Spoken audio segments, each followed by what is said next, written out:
Момичета, в това видео ще ви покажа моята вечерна рутина за хидратирана и добре изглеждаща кожа.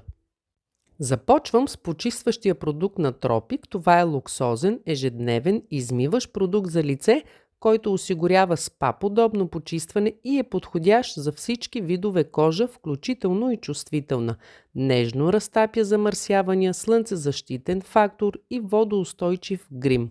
Отстранявам продукта с бамбукова кърпичка, която е антибактериална и отстранява мъртвите клетки по естествен начин. Повтарям избърсването 2-3 пъти, като топя кърпата в топла вода. След това нанасям тоник, който поддържа балансирано pH на кожата, изчаквам 1-2 минути и преминавам към третата стъпка с нанасянето на хидратиращия серум.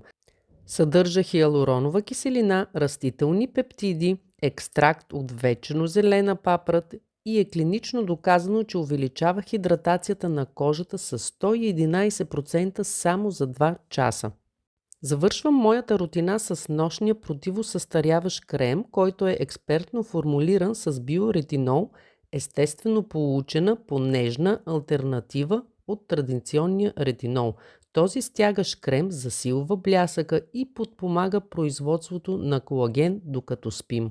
Красивата кожа не идва от един продукт, а от постоянство, правилна грижа и малките ритуали, които правим всеки ден.